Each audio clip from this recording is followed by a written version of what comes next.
Bertrand, à toi l'honneur d'inaugurer cette nouvelle session des minutes de l'EASL. Bonjour Laurent.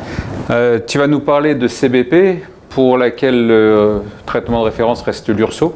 Quand on traite un patient, il faut évaluer le résultat et en général, on essaye d'atteindre les critères de Paris. Mais tu as vu des données qui sembleraient inciter à aller plus loin. Aller plus loin, puisqu'on a déjà, depuis quelques congrès, des données qui montrent que la normalisation, c'est encore mieux. On utilise surtout les critères de Paris 2 en France pour juger si un patient est répondeur ou pas. Et là, ce travail m'a paru intéressant. C'est un travail du UK BBC Study Group, qui a une très grosse cohorte anglaise de CBP, qui avait déjà identifié une petite vingtaine de marqueurs inflammatoires, des chémokines, des cytokines, des marqueurs cellulaires, associés aux patients qui étaient sous AUDC pour une CBP. Et donc ils ont eu l'idée d'explorer ce panel protéomique chez une cohorte de 400 CBP traités par AUDC pendant 12 mois, en regardant ce que ça donnait en fonction de la réponse. Ils ont utilisé différents critères de réponse.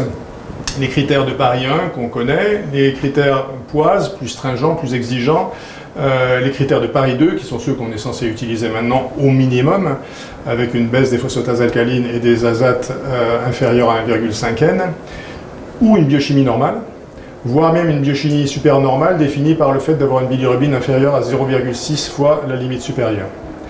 Et les résultats qu'on peut présenter sous une forme de tableau sont assez édifiants, puisque en fonction du caractère normalisé ou pas des enzymes, il y avait en gros 182 patients qui avaient une biochimie normalisée et 218 sur les 400 qui avaient une biochimie anormale, parmi lesquels des patients répondeurs, mais qui gardaient une biochimie un peu anormale. Les patients normalisés, pas de paramètres inflammatoires de ce panel protéomique. Et ensuite, plus on était stringent, moins on était stringent plutôt, plus il y avait de ces paramètres. On est répondeur Paris 2, on a quelques paramètres présents, donc sans enzyme normalisée, et plus on va vers des moins bonnes réponses, jusqu'à même carrément non répondeur aux critères de Paris 1, plus on a une association de ces marqueurs. Donc ça vient appuyer.